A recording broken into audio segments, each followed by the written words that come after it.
This is the 36th talk in this collection, and it's entitled Clarity of Insight. And this was first published in its own little booklet called Clarity of Insight, understandably. And it was a talk given to a group of lay meditators in Bangkok in April of 1979. Clarity of Insight. Meditate reciting Buddho, Buddho, until it penetrates deep into the heart of your consciousness, your citta. The word Buddho represents the awareness and wisdom of the Buddha. In practice, you must depend on this word more than anything else. The awareness it brings will lead you to understand the truth about your own mind. It's a true refuge, which means that there is both mindfulness and insight present. Wild animals can have an awareness of a sort. They have mindfulness as they stalk their prey and prepare to attack. Even the predator needs firm mindfulness to keep hold of the captured prey, however defiantly it struggles to escape death. That is one kind of mindfulness. For this reason, you must be able to distinguish between the different kinds of mindfulness. The Buddha taught to meditate reciting Buddho as a way to apply the mind. When you consciously apply the mind to an object, it wakes up. The awareness wakes it up. Once this knowing has arisen through meditation, you can see the mind clearly. As long as the mind remains without the awareness of Buddho, even if there is ordinary worldly mindfulness present, the mind is unawakened and without insight. It will not lead you to what is truly beneficial. Sati, or mindfulness, depends on the presence of Buddho, the knowing. It must be a clear knowing, which leads to the mind becoming brighter and more radiant. The illuminating effect that this clear knowing has on the mind is similar to the brightening of a light in a darkened room. As long as the room is pitch black, any objects placed inside remain difficult to distinguish or else completely obscured from view because of the lack of light.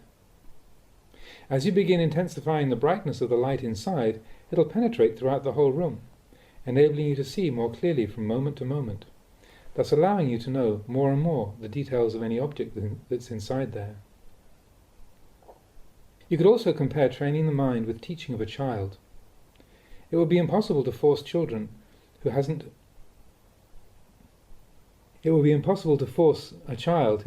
still learned to speak to accumulate knowledge at an unnaturally fast rate that is beyond their capacity. You can't get too tough with them or try teaching them more language than they can take in at any one time, because the children would simply be unable to hold their attention long enough on what you were saying. Your mind is similar. Sometimes it's appropriate to give yourself some praise and encouragement. Sometimes it's more appropriate to be critical. It's like with children. If you scold them too often and are too intense in the way that you deal with them, they won't progress in the right way, even though they might be determined to do well. If you force them too much, the child will be adversely affected, because they'll still lack knowledge and experience as a result, will naturally lose track of the right way to go. If you do that with your own mind, it isn't samma patipada, or the way of practice that leads to enlightenment. Patipada, or practice, refers to the training and guidance of body, speech and mind. Here, I'm specifically referring to the training of the mind. The Buddha taught that training the mind involves knowing how to teach yourself and go against the grain of your desires. You have to use different skillful means to teach your mind because it constantly gets caught into moods of depression and elation. This is the nature of the unenlightened mind. It's just like a child. The parents of a child who hasn't learned to speak are in a position to teach it because they know how to speak and their knowledge of language is the greater. The parents are constantly in a position to see where their child is lacking in its understanding because they know more. Training the mind is like this. When you have the awareness of Buddho, the mind is wiser and has a more refined level of knowing than normal. This awareness allows you to see the conditions of the mind and to see the mind itself. You can see the state of mind in the midst of all phenomena. This being so, you're naturally able to employ skillful techniques for training the mind. Whether you're caught into doubt or any of the other defilements, you see it as a mental phenomenon that arises in the mind and must be investigated and dealt with in the mind. That awareness which we call Buddho is like the parents of the child. The parents are the child's teachers, in charge of its training, so it's quite natural that whenever they allow it to wander freely, simultaneously they must keep one eye on it, aware of what it's doing and where it's running to or crawling to. Sometimes you can be too clever and have too many good ideas. In the case of teaching children, you might think so much about what is best for them that you could reach the point where more methods you think up for teaching them, the further away they move from the goals that you want them to achieve. The more you try and teach them, the more distant they become, until they actually start to go astray and fail to develop in the proper way. In training the mind, it's crucial to overcome skeptical doubt. Doubt and uncertainty are powerful obstacles that must be dealt with. Investigation of the three fetters of personality view, Sakkaya Ditthi, blind attachment to rules and practices, Silapata Paramasa, and skeptical doubt, Vicikicca, is the way out of attachment practiced by the noble ones, the Arya Pugala. But at first you just understand these defilements from the books. You still lack insight into how things truly are. Investigating personality view is the way to go beyond the delusion that identifies the body as a self. This includes attachment to your own body as a self, or attaching to other people's bodies as solid selves. Sakkaya Ditthi, or personality view, refers to this thing you call yourself. It means attachment to the view that the body is a self. You must investigate this view until you gain a new understanding and can see the truth that attachment to the body is defilement, and it obstructs the minds of all human beings from gaining insight into the Dhamma. For this reason, before anything else, the preceptor will instruct each new candidate for bhikkhu ordination to investigate the 5 meditation objects: hair of the head, kesa; hair of the body, loma; nails, nakha; teeth, dandha; and skin, tacho. It's through the contemplation and investigation that you develop insight into personality view. These objects form the most immediate basis for the attachment that creates the delusion of personality view. Contemplating them leads to the direct examination of personality view and provides the means by which each generation of men and women who take up the instructions of the preceptor upon entering the community can actually transcend personality view. But in the beginning you remain deluded, without insight, and hence are unable to penetrate personality view and see the truth of the way things are. You fail to see the truth because you still have a firm and unyielding attachment. It's this attachment that sustains the delusion. The Buddha taught to transcend delusion. The way to transcend it is through clearly seeing the body for what it is. With penetrating insight, you must see that the true nature of both your own body and other people's is essentially the same. There's no fundamental difference between people's bodies. The body is just the body. It's not a being, a self, yours or theirs. This clear insight into the true nature of the body is called Kayanupassana. A body exists. You label it and give it a name. Then you attach and cling to it with the view that it is your body, or his or her body. You attach to the view that the body is permanent, and that it's something clean and pleasant. This attachment goes deep into the mind. This is the way that the mind clings to the body. Personality view means that you're still caught in doubt and uncertainty about the body. Your insight hasn't fully penetrated the delusion that sees the body as a self. As long as the delusion remains, you call the body a self, or atta, and interpret your entire experience from this viewpoint, that there's a solid, enduring entity which you call the self. You're so completely attached to the conventional way of viewing the body as a self that there's no apparent way of seeing beyond it. But clear understanding according to the truth of the way things are means that you see the body as just that much. The body is just the body. With insight you see the body as just that much, and this wisdom counteracts the delusion of the sense of self. This insight that sees the body as just that much leads to the destruction of attachment, upadana, through the gradual uprooting and letting go of delusion. Practice contemplating the body as being just that much, until it's quite natural to think to yourself, oh, the body is merely the body, it's just that much. Once this way of reflection is established, as soon as you say to yourself, it's just that much, the mind lets go. There's letting go of attachment to the body. There is the insight that sees the body as merely the body. By sustaining the sense of detachment through the continuous seeing of the body as merely the body, all doubt and uncertainty are gradually uprooted.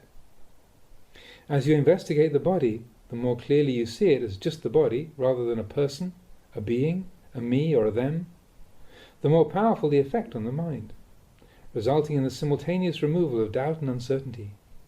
Blind attachment to rules and practices, silapata paramasa, which manifests in the mind as blindly fumbling and feeling around through a lack of clarity as to the real purpose of practice, is abandoned simultaneously because it arises in conjunction with personality view. You can say that the three fetters of doubt, blind attachment to rites and practices, and personality view are inseparable and even similes for each other. Once you've seen this relationship clearly, when one of the three fetters, such as doubt for instance, it arises and you're able to let it go through the cultivation of insight, the other two fetters are automatically abandoned at the same time. They're extinguished together. Simultaneously, you let go of personality view and the blind attachment that's causing a fumbling and fuzziness of intention over different practices. You see them as each one part of your overall attachment to the sense of self, which is to be abandoned. You must repeatedly investigate a body and break it down into its component parts. As you see each part as it truly is, the perception of the body being a solid entity or self is gradually eroded away. You have to keep putting continuous effort into this investigation of the truth and can't let up. A further aspect of mental development that leads to clearer and deeper insight is meditating on an object to calm the mind down. The calm mind is the mind that is firm and stable in samadhi. This can be kanika samadhi, momentary concentration, upachara samadhi, neighborhood concentration, or appana samadhi, absorption. The level of concentration is determined by the refinement of consciousness from moment to moment as you train the mind to maintain awareness on a meditation object. In kanika samadhi, momentary concentration, the mind unifies for just a short space of time. It calms down in samadhi, but having gathered together momentarily, immediately it withdraws from that peaceful state. As concentration becomes more refined in the course of meditation, many similar characteristics of the tranquil mind are experienced at each level. So, each one is described as a level of samadhi, whether it's kanika, upachara, or appana. At each level, the mind is calm, but the depth of the samadhi varies, and the nature of the peaceful mental state experienced differs. On one level, the mind is still subject to movement and can wander, but moves around within the confines of the concentrated state. It doesn't get caught in activity that leads to agitation and distraction. Your awareness might follow a wholesome mental object for a while, before returning to settle down at a point of stillness where it remains for a period. You could compare the experience of kanika samadhi with a physical activity like taking a walk somewhere. You might walk for a period before stopping for a rest, and, having rested, start walking again until it's time to stop for another rest. Even though you interrupt the journey periodically to stop walking and take rests, each time remaining completely still, it's only ever a temporary stillness of the body. After a short space of time, you have to start moving again to continue the journey. This is what happens within the mind as it experiences such a level of concentration. If you practice meditation focusing on an object to calm the mind and reach a level of calm where the mind is firmly in samadhi, but there is still some mental movement occurring, that's known as upachara samadhi. In upachara samadhi, the mind can still move around.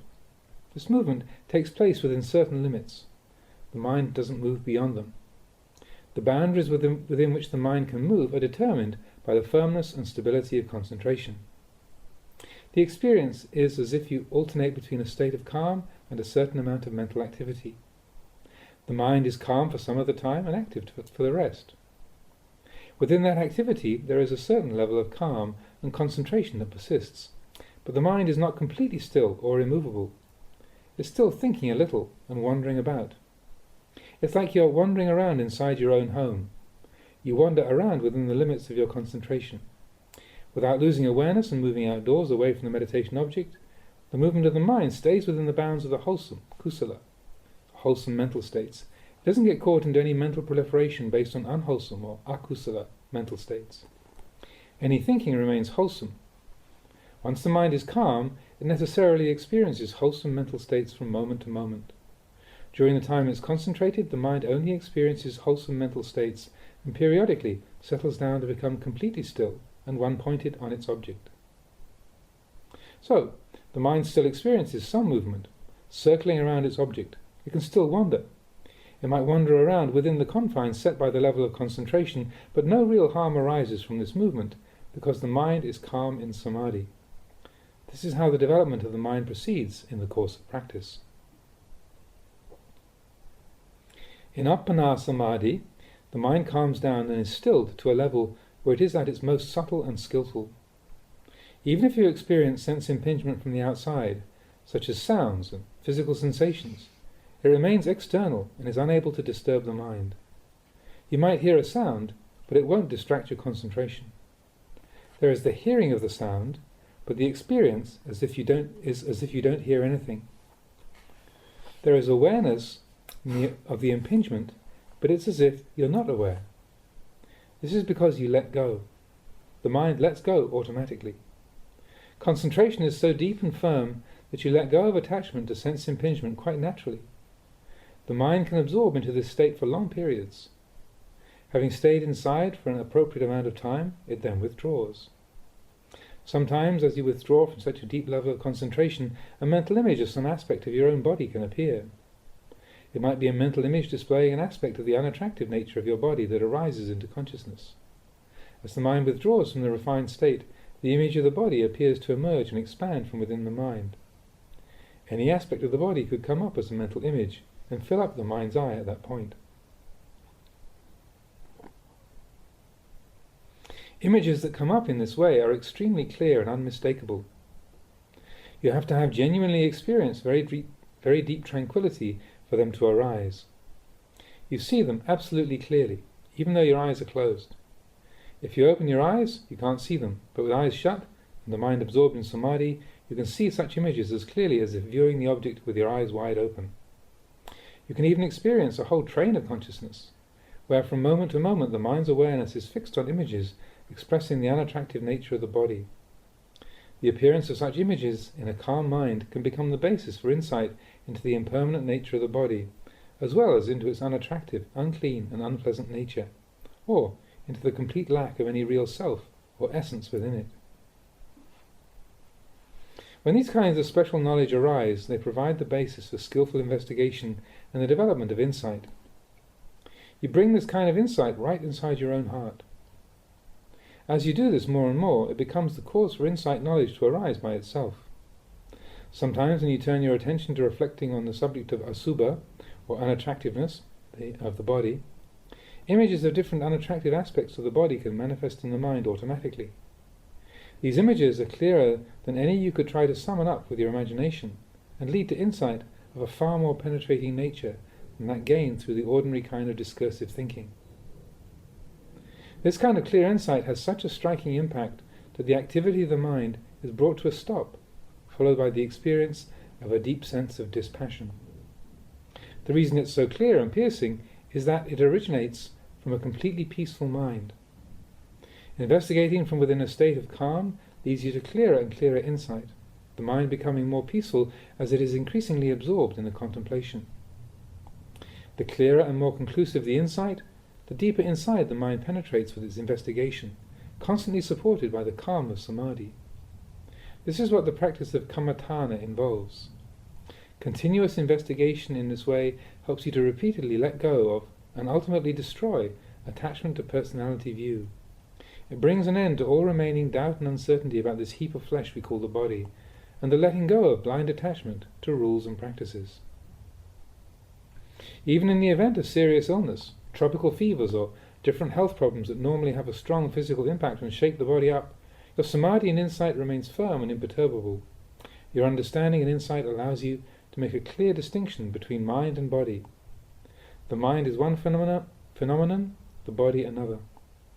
Once you see body and mind as completely and indisputably separate from each other, it means that the practice of insight has brought you to the point where your mind sees for certain the true nature of the body. Seeing the way the body truly is, clearly and beyond doubt from within, clearly and beyond doubt from within the calm of samadhi, leads to the mind experiencing a strong sense of weariness and turning away, nibbida.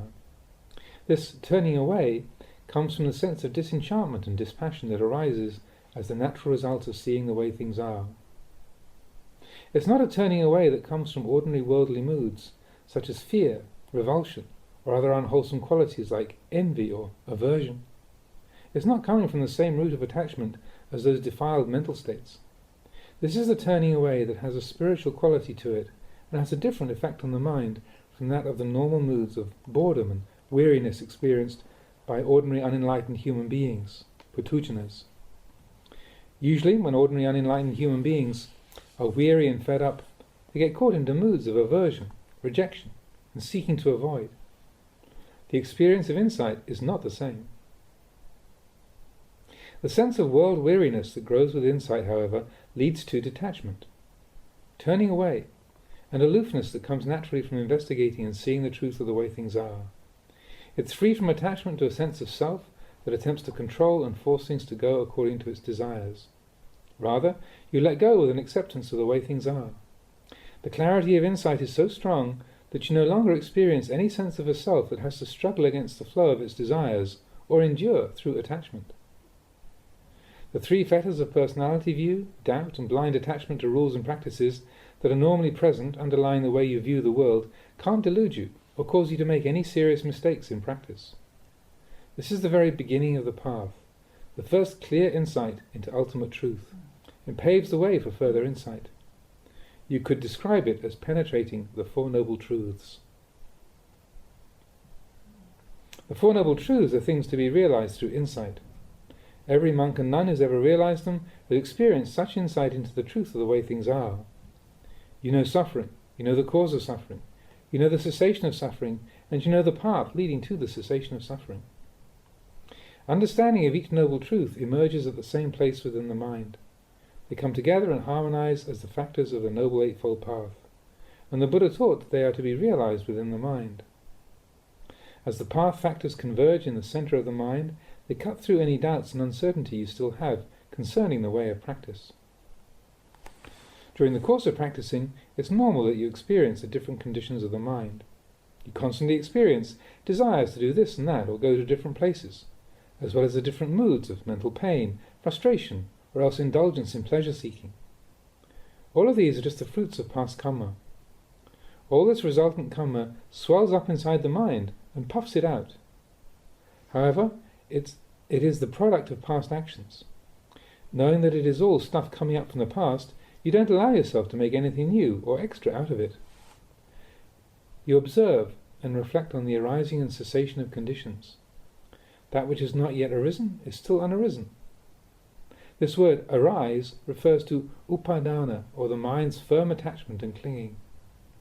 Over time your mind has been exposed and conditioned by craving and defilement, and the mental conditions and characteristics you experience reflect that. Having developed insight, your mind no longer follows those old habit patterns that were fashioned by defilement. A separation occurs between the mind and those defiled ways of thinking and reacting. The mind separates from the defilements. You can compare this with the effect of putting oil and water together in a bottle. Each liquid has a very different density, so that it doesn't matter whether you keep them in the same bottle or in separate ones, because the difference in their density prevents the liquids from mixing together or permeating into each other.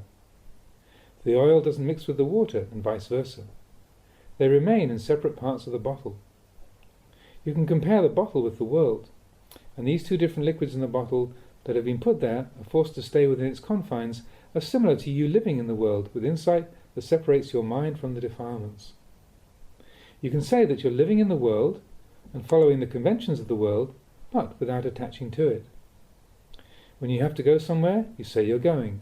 When you're coming, you say you're coming, or whatever you're doing. You use the conventions and language of the world, but it's like the two liquids in the bottle.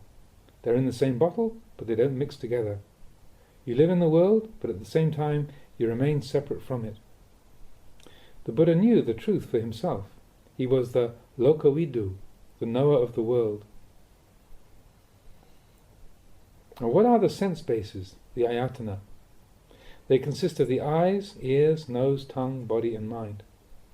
The ears hear sound. The nose performs the function of smelling different smells, whether fragrant or pungent. The tongue has the function of tasting taste, whether sweet or sour, rich or salty. The body senses heat and cold, softness and hardness. The mind receives mind objects, which arise in the same way as they always have.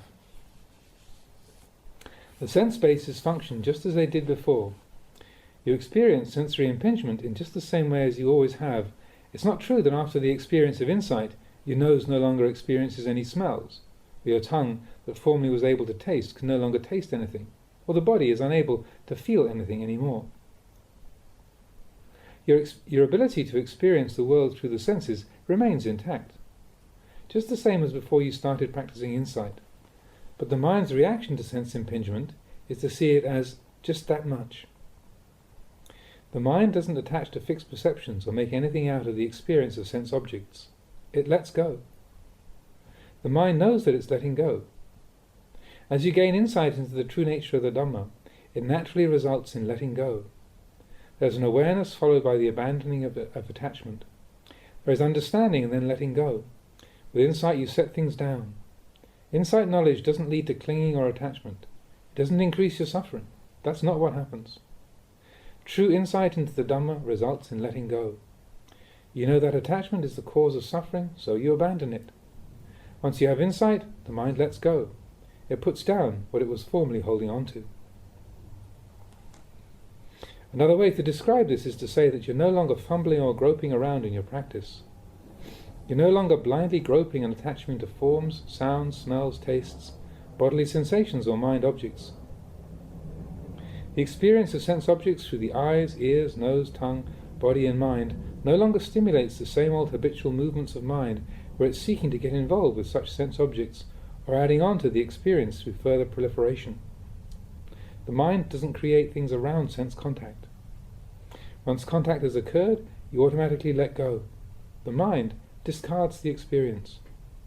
This means that if you're attracted to something, you experience the attraction in the mind, but you don't attach to or hold fast onto it. If you have a reaction of aversion, there is simply the experience of aversion arising in the mind, and nothing more. There isn't a sense of self arising that attaches and gives meaning and importance to the aversion. In other words, the mind knows how to let go. It knows how to set things aside. Why is it able to let go and put things down? Because the presence of insight means that you can see the harmful results that come from attaching to all those mental states. When you see forms, the mind remains undisturbed. When you hear sounds, it remains undisturbed. The mind doesn't take a position for or against any sense object experienced. This is the same for all sense contact, whether it's through the eyes, ears, nose, tongue, body or mind. Whatever thoughts arise in the mind can't disturb you. You're able to let go.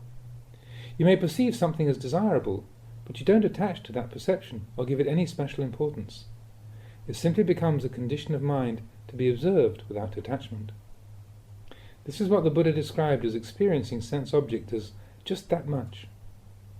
The sense bases are still functioning and experiencing sense objects, but without the process of attachment stimulating movements to and fro in the mind. There's no conditioning of the mind occurring in the sense of a self moving from this place to that place, or from that place moving to this place. Sense contact occurs between the 6 sense bases as normal, but the mind doesn't take sides by getting caught in conditions of attraction or aversion. You understand how to let go. There is awareness of sense contact followed by letting go. You let go with awareness and sustain the awareness after you have let go. This is how the process of insight works. Every angle and every aspect of the mind and its experience naturally becomes a part of the practice. This is the way the mind is affected as you train it. It becomes very obvious that the mind has changed and is not the same as usual. It no longer behaves in the way that you're accustomed to. You're no longer creating a self out of your experience. For example, when you experience the death of your mother, father, or anyone else who's close to you, if your mind remains firm in the practice of calm and insight and is able to reflect skillfully on what's happened, you won't create suffering for yourself out of the event. Rather than panicking or feeling shocked at the news of the person's death, there's just a sense of sadness and dispassion coming from wise reflection. You're aware of the experience and then let go. There's the knowing, and then you lay it aside. You let go without generating any further suffering for yourself. This is because you know clearly what causes suffering to arise. When you do encounter suffering, you're aware of that suffering. As soon as you start to experience suffering, you automatically ask yourself the question, where does it come from? Suffering has its cause, and that is the attachment and clinging still left in the mind.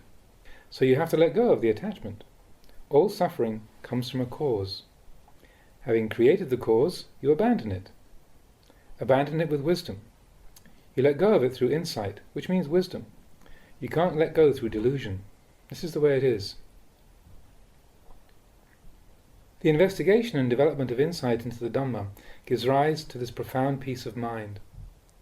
When you've gained such clear and penetrating insight, it's sustained at all times, whether you're sitting in meditation with your eyes closed, or even if you're doing something with your eyes open. Whatever situation you find yourself in, be it in formal meditation or not, the clarity of insight remains. When you have unwavering mindfulness of the mind within the mind, you don't forget yourself. Whether standing, walking, sitting or lying down, the awareness within makes it impossible to lose mindfulness. It's a state of awareness that prevents you from forgetting yourself. Mindfulness has become so strong that it is self-sustaining to the point where it becomes natural for the mind to be that way. These are the results of training and cultivating the mind, and it's here where you go beyond doubt. You have no doubts about the future, you have no doubts about the past, and accordingly have no need to doubt about the present either. You still have awareness that there is such a thing as past, present and future. You're aware of the existence of time. There's the reality of the past, present and future, but you're no longer concerned or worried about it. Why are you no longer concerned? All those things that took place in the past have already happened. The past has already passed by. All that is arising in the present is the result of causes that lay in the past. An obvious example of this is to say that if you don't feel hungry now, it's because you've already eaten at some time in the past. The lack of hunger in the present is the result of actions performed in the past. If you know your experience in the present, you can know the past. Eating a meal was the cause from the past that resulted in you feeling at ease or energetic in the present. And this provides the cause for you to be active and work in the future. So the present is providing causes that will bring results in the future.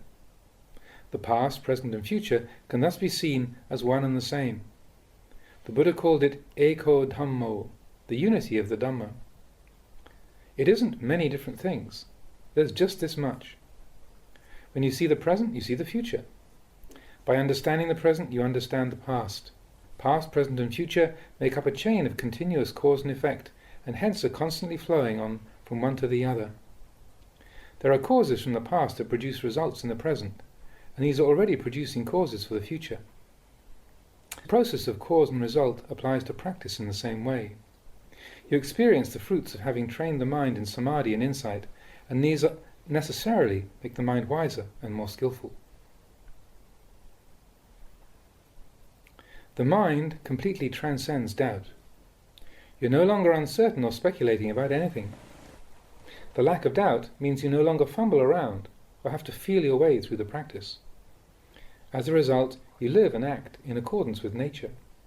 You live in the world in the most natural way. That means living in the world peacefully. You're able to find peace even in the midst of that which is unpeaceful. You're fully able to live in the world. You're able to live in the world without creating any problems. The Buddha lived in the world and was able to find true peace of mind within the world. As practitioners of the Dhamma, you must learn to do the same. Don't get lost in and attached to perceptions about things being this way or that way. Don't attach or give undue importance to any perceptions that are still deluded. Whenever the mind becomes stirred up, investigate, contemplate the cause. When you aren't making any suffering for yourself out of things, you're at ease. When there are no issues causing mental agitation, you remain equanimous. That is, you continue to practice normally with the mental equanimity maintained by the presence of mindfulness and an all-round awareness. You keep a sense of self-control and equilibrium. If any matter arises and prevails upon the mind, you immediately take hold of it for thorough investigation and contemplation. If there's clear insight at that moment, you penetrate the matter with wisdom and prevent it creating any suffering in the mind. If there is not yet clear insight, you let the matter go temporarily through the practice of samatha meditation and don't allow the mind to attach. At some point in the future, your insight will certainly be strong enough to penetrate it, because sooner or later you'll develop insight powerful enough to comprehend everything that still causes attachment and suffering. Ultimately, the mind has to make a great effort to struggle with and overcome the reactions to stimulations by every kind of sense object and mental state that you experience. It must work hard with every single object that contacts it. All the 6 internal sense bases and their external objects converge on the mind.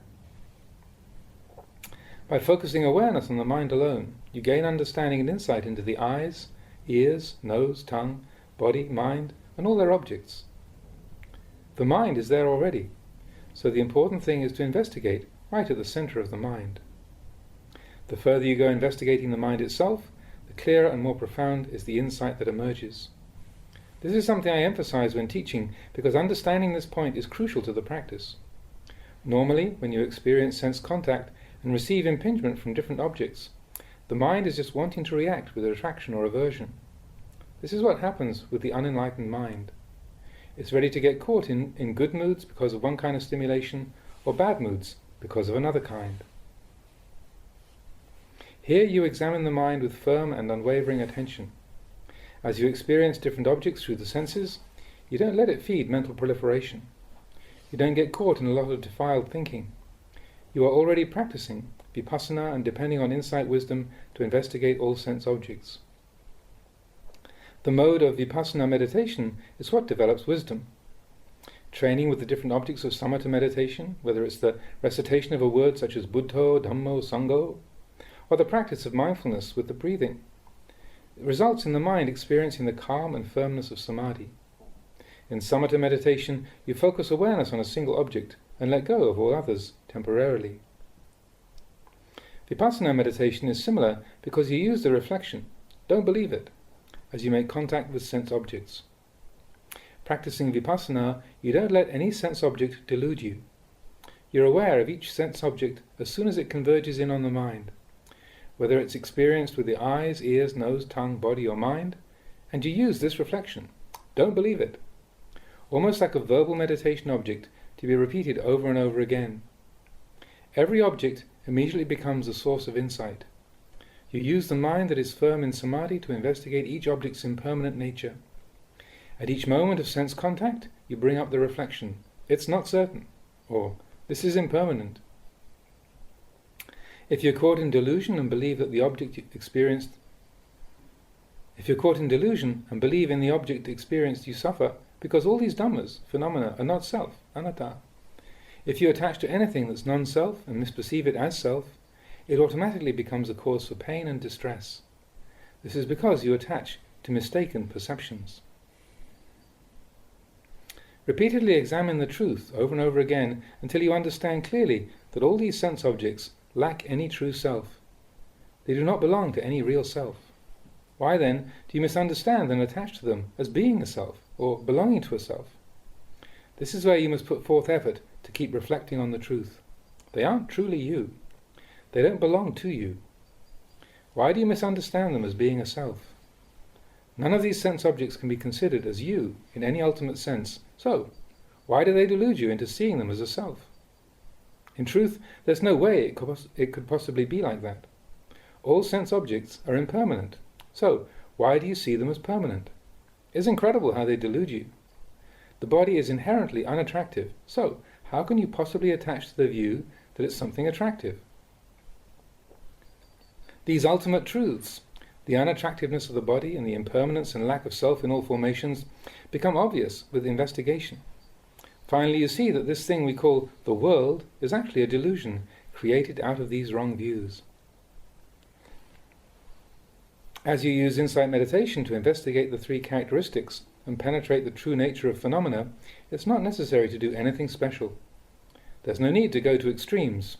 Don't make it difficult for yourself.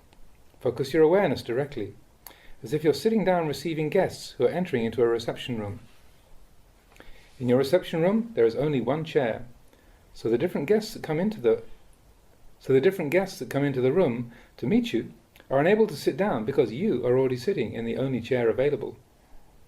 If a visitor enters the room, you know who they are straight away. Even if 2 or 3 or many visitors come into the room, you instantly know who they are because they have nowhere to sit down. You occupy the only seat available, so every single visitor who comes in is quite obvious to you and unable to stay for very long. You can observe all the visitors at your ease because they don't have anywhere to sit down. You fix awareness on investigating the 3 characteristics of impermanence, suffering and non-self, and hold your attention on this contemplation, not sending it anywhere else. Insight into the transient, unsatisfactory and selfless nature of all phenomena steadily grows clearer and more comprehensive. Your understanding grows more profound. Such clarity of insight leads to a peace that penetrates deeper into your heart than any you might experience from the practice of tranquility, samatha meditation. It's the clarity and completeness of this insight into the way things are that has a purifying effect on the mind. Wisdom arising as a deep and crystal clear insight acts as the agent of purification. Through repeated examination and contemplation of the truth, over time, your views change, and what you once mistakenly perceived as attractive gradually loses its appeal as the truth of its unattractive nature becomes apparent. You investigate phenomena to see if they really are permanent or of a transient nature. At first you simply recite to yourself the teaching that all conditions are impermanent, but after time you actually see the truth clearly from your own investigation. The truth is waiting to be found right at the point of investigation. This is the seat where you wait to receive visitors. There is nowhere else you could go to develop insight. You must remain seated on this one spot, the only chair in the room. As visitors enter your reception room, it's easy to observe their appearance and the way they behave, because they are unable to sit down. Inevitably, you get to know all about them. In other words, you arrive at a clear and distinct understanding of the impermanent, unsatisfactory, and selfless nature of all these phenomena, and this insight has become so indisputable and firm in your mind that it puts an end to any remaining uncertainty about the true nature of things. You know for certain that there is no other possible way of viewing experience. This is the realization of the Dhamma at the most profound level. Ultimately, your meditation involves sustaining the knowing, followed by continuous letting go as you experience sense objects through the eyes, ears, nose, tongue, body and mind. It involves just this much, and there's no need to make anything more out of it. The important thing is to put repeated effort into developing insight through investigation of the 3 characteristics. Everything can become a cause for wisdom to arise, and that's what completely destroys all forms of defilement and attachment. This is the fruit of vipassana meditation. But don't assume that everything you do is coming from insight. Sometimes you still do things following your own desires. If you're still practicing following your desires, then you'll only put effort in on the days when you're feeling energetic and inspired, and you won't do any meditation on the days when you're feeling lazy. That's called practicing under the influence of the defilements. It means you don't have any real power over your mind and just follow your desires. When your mind is in line with the Dhamma, there's no one who is diligent and there's no one who's lazy. It's a matter of how the mind is conditioned. The practice of insight keeps flowing automatically without laziness or diligence. It's a state that is self-sustaining, fueled by its own energy. Once the mind has these characteristics, it means you no longer have to be the doer in the practice. You could say that it's as if you've finished all the work that you've been doing, and the only thing left is for you to leave things to themselves and watch over the mind. You don't have to be someone who is doing something anymore. There is still mental activity occurring. You experience pleasant and unpleasant sense contact according to your karmic accumulations, but you see it as just that much, and a letting go of attachment to the sense of self the whole time. At this point you aren't creating a self, and so you aren't creating any suffering. All the sense objects and moods you experience ultimately have the same value in the mind. Whatever mental or physical phenomena you examine appear as the same as everything else, bearing the same inherent qualities. All phenomena become one and the same. Your wisdom has to develop that far for all uncertainty to come to an end in the mind. When you first start meditating, it seems like all you know how to do is to doubt and speculate about things. The mind is always wavering and vacillating. You spend the whole time caught in agitated thinking and proliferating about things. You have doubts about every last thing. Why? It stems from impatience. You want to know all the answers and fast. You want to have insight quickly, without having to do anything. You want to know the truth of the way things are, but that wanting is so strong in the mind that it's more powerful than the insight you desire. For that reason, the practice has to develop in stages.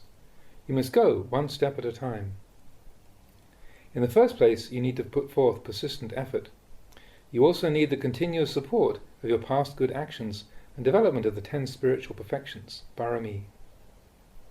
Keep summoning up effort in training the mind. Don't get caught into desiring quick results.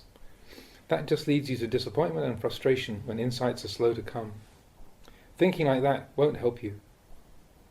Is it correct to expect suddenly to experience some kind of permanent state where you're experiencing no pleasure or pain at all?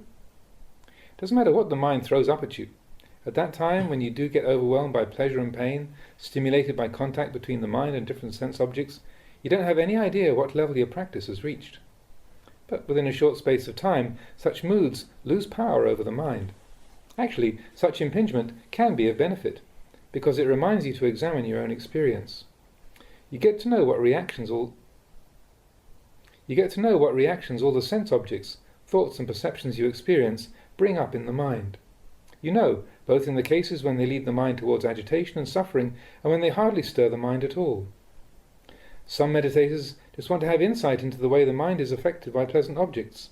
They only want to investigate the good moods. But that way they never really gain true insight. They don't become very smart. Really, you must also examine what happens when you experience unpleasant sense impingement. You have to know what that does to the mind. In the end, that's the way you have to train yourself. It's also important to understand that when it comes to the practice itself, you don't need to seek out the past experiences and accumulated memories available from external sources, because it's your own experience that counts. The only way to really put an end to your doubts and speculation is through practicing until you reach the point where you see the results clearly for yourself. This is the most important thing of all. Learning from different teachers is an essential preliminary to practice. It's a valuable support as you move from hearing the teachings to learning from your own experience. You have to contemplate the teachings you receive in light of your own practice until you gain your own understanding. If you already possess some spiritual qualities and virtue accumulated from the past, practice is more straightforward.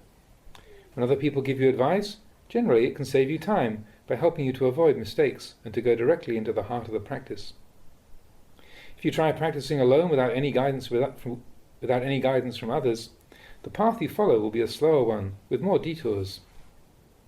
If you try to discover the correct way to practice all by yourself, you tend to waste time and end up going the long way round. That's the truth of it. In the end, the practice of Dhamma itself is the surest way to make all the doubting and wavering wither away and vanish. As you keep enduring and training yourself to go against the grain of your defilements, the doubts will just shrivel up and die. If you think about it, you've already gained much from your efforts in the practice. You have made progress, but it's still not enough to make you feel completely satisfied. If you look carefully and reflect on your life, you can see just how much of the world you've experienced through your mind from the time you were born, through your youth until the present. In the past you weren't training yourself in virtue, concentration and wisdom, and it's easy to see how far the defilements took you. When you look back on all that you've experienced through the senses, it becomes obvious that you've been experiencing truth about the way things are on countless occasions. As you contemplate the things that have happened in your life, it helps lighten the mind as you see that the defilements don't cover it over quite so thickly as before. From time to time you need to encourage yourself in this way. It takes away some of the heaviness. However, it's not wise to only give yourself praise and encouragement. In training the mind, you have to criticize yourself every now and then. Sometimes you have to force yourself to do things you don't want to do, but you can't push the mind to its limits all the time.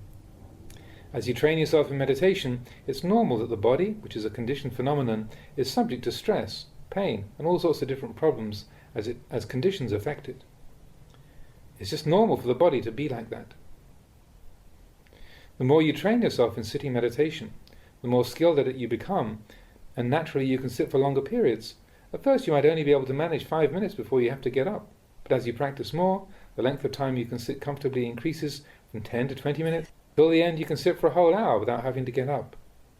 Then other people look at you and praise you for being able to sit for so long, but at the same time you might feel within yourself that you can't sit still for very long at all. This is the way the desire for results can affect you in the course of meditation. Another important aspect of the training is to sustain the practice of mindfulness evenly in all the 4 postures of standing, walking, sitting and lying down. Be careful not to mistakenly think that you're only really practicing when sitting in the formal meditation posture. Don't see it as the only posture for cultivating mindfulness. That's a mistake. It's quite possible that calm and insight might not even arise during the course of formal sitting meditation. It's only feasible to sit for so many hours and minutes in one day, but you have to train yourself in mindfulness constantly as you change from posture to posture, developing a continuous awareness. Whenever you lose awareness, re-establish it as soon as possible to try and keep as much continuity as you can. This is the way to make fast progress. Insight comes quickly. It's the way to become wise. That means wise in understanding sense objects and how they affect the mind. You use this wisdom to know your moods and to train the mind in letting go. This is how you should understand the way to cultivate the mind. Even as you lie down to sleep, you have to fix attention on the in and out breaths until the moment you fall asleep, and continue on as soon as you wake up. That way there is only a short period when you are in deep sleep that you're not practicing awareness. You have to throw all your energy into training yourself. Once you've developed awareness, the longer you train yourself, the more wakefulness the mind experiences until you reach a point where you don't seem to sleep at all. Only the body sleeps and the mind remains aware. The mind remains awake and vigilant even as the body sleeps. You remain with the knowing throughout. As soon as you awake, mindfulness is right there from the first moment, and the mind leaves the sleeping state and immediately takes hold of a fresh object. You're attentive and watchful. Sleeping is really a function of the body. It involves resting the body. The body takes the rest it needs, but there is still the knowing present, watching over the mind. Awareness is sustained both throughout the day and the night. So, even though you lie down and go to sleep, it's as if the mind doesn't sleep. But you don't feel tired out and hungry for more sleep. You remain alert and attentive. It's for this reason that you hardly dream at all when you're practicing in earnest. If you do dream, it's in the form of a supinna nimitta, an unusually clear and vivid dream that holds some special significance. Generally, however, you experience very few dreams. As you watch over the mind, it's as if there are no causes left for the mental proliferation that fuels dreams. You remain in a state where you aren't caught in delusion. You sustain mindfulness with awareness present deep inside the mind. The mind is in a state of wakefulness, being sharp and responsive. The presence of unbroken mindfulness makes the mind's ability to investigate smooth and effortless, and keeps it abreast of whatever is arising from moment to moment. You have to cultivate the mind until it's totally fluent and skilled in keeping mindfulness and investigating phenomena. Whenever the mind reaches a state of calm, train it in examining your own body and that of other people until you have deep enough insight to see the common characteristics. Pursue the investigation to the point where you see all bodies as having the same essential nature and having come from the same material elements. You must keep observing and contemplating. Before you go to sleep at night, use awareness to sweep over the entire body and repeat the contemplation when you first wake up in the morning. This way you won't have to experience nightmares, talk in your sleep, or get caught up in a lot of dreaming. You sleep and wake up peacefully without anything bothering you. You sustain the state of knowing both in your sleep and as you wake up. When you wake up with mindfulness, the mind is bright, clear, and unbothered by sleepiness. As you awaken, the mind is radiant, being free from dullness and moods conditioned by the defilements. Here I've been giving the details of the development of mind in the course of practice. Normally, you wouldn't think it possible that the mind could actually be peaceful during the time that you're asleep, when you first wake up, or in other situations where you would expect mindfulness to be weak. For instance, you might be sitting down soaking wet, having just walked through a heavy rainstorm, but because you've cultivated samadhi and learnt to contemplate, The mind remains untouched by defiled moods and is still able to experience peace and clarity of insight, just as I've been describing. The last teaching the Buddha gave to the community of monks was an exhortation not to get caught in heedlessness. He said that heedlessness is the way that leads to death. Please understand this and take it to heart as fully and sincerely as you can. Train yourself to think with wisdom. Use wisdom to guide your speech. Whatever you do, use wisdom as your guide. Here you are.